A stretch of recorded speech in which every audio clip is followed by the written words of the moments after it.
Hey everyone, I am back again with another toy review. This time it is another Turtles with Grayskull figure. This time it is Ram Man, and he is probably one of my favorite figures in Wave 2, and maybe even so far in the line. He just looks really cool. I love how he looks like an actual mutated Ram, whereas some of the other characters just kind of like clear and like larger versions of himself and whatnot. As usual, really fantastic artwork on the background here. You can see Ram Man just being mutated and flying off there, and Skeletor in the background, Krang in his giant ogre body there, and Heman and Moss Man about to be mutated in the Shredder Ooze pit there, which is really crazy, which I hope they make. Also in Wave 2 is Shredder, who I reviewed, Beastman, who I reviewed, and Raphael, who I will be reviewing after this one. So let's get Ram Man out of here.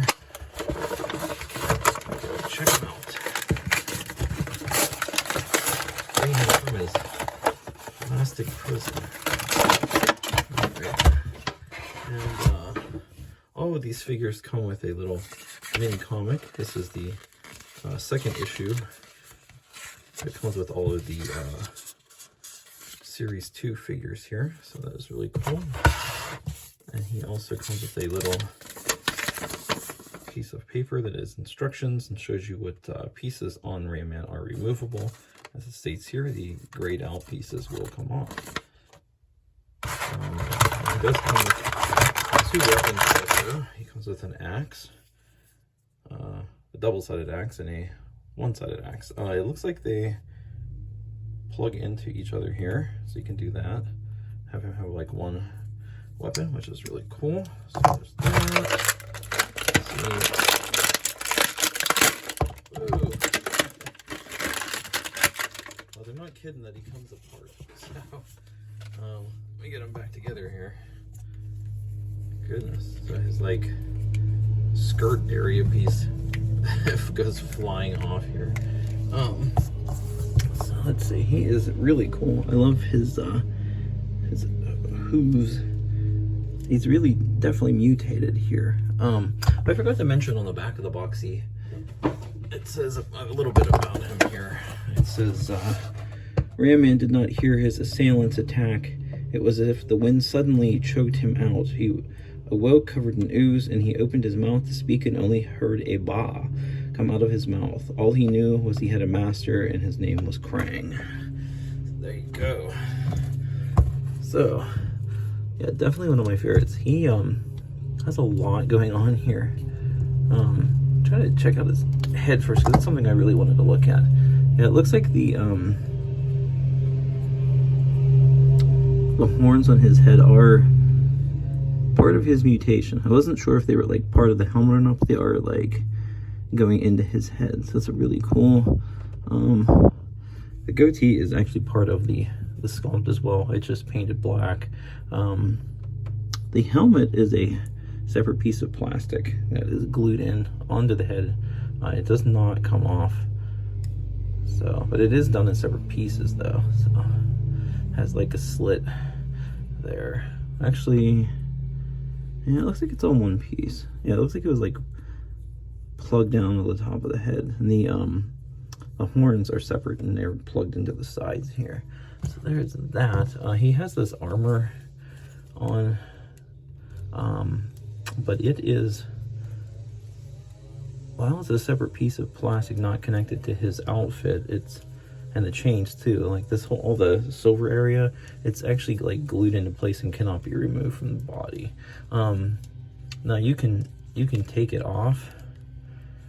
I want to see how easy it is, because you're supposed to be able to take his arms off. There we go. I'm trying to find the best way to take this off him.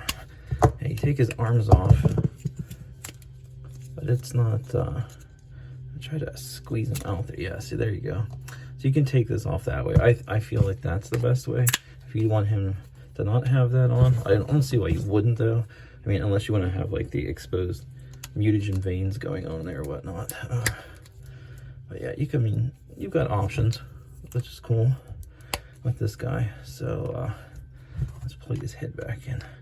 mean, it looks kind of crazy without without his normal outfit on there, but you might actually get a better range of motion, I'd say, with the shoulder joints.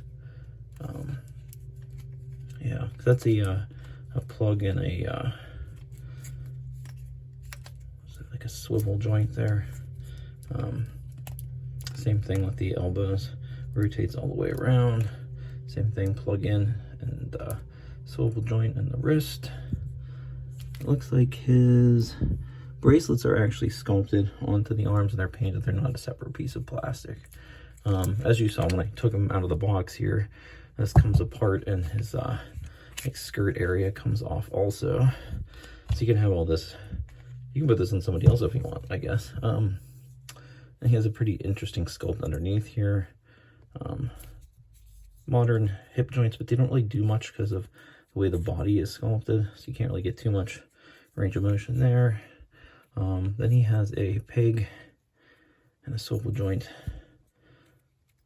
in the knees. It's kind of stopping though because he has this weird like armor around the legs, which is plugged in at like the hip or at the calf area here.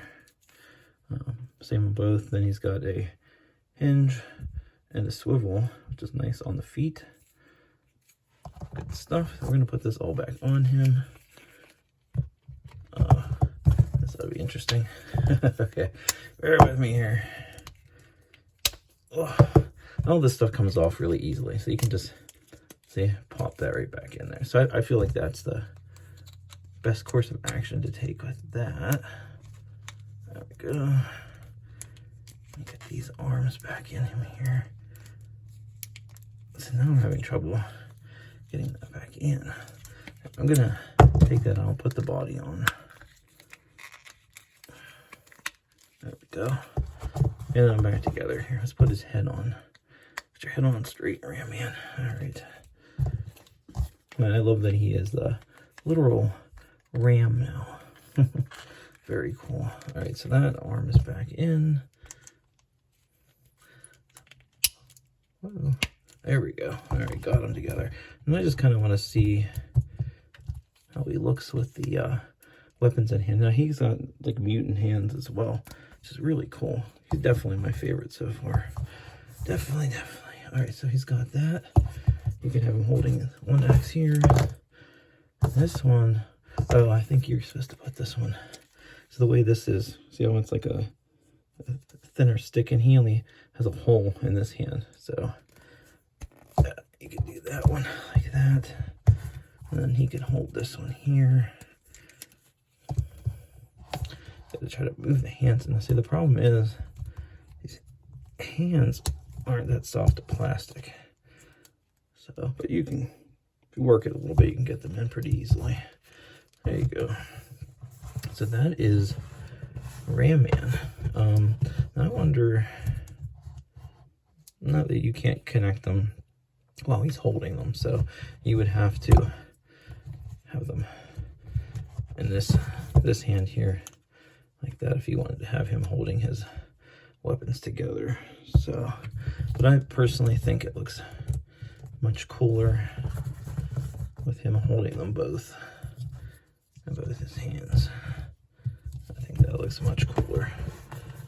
Yeah, he's definitely, in my opinion anyways, one of the best figures in this series so far. I know a lot of people are just either getting one or the other, but I don't know, turtle fans.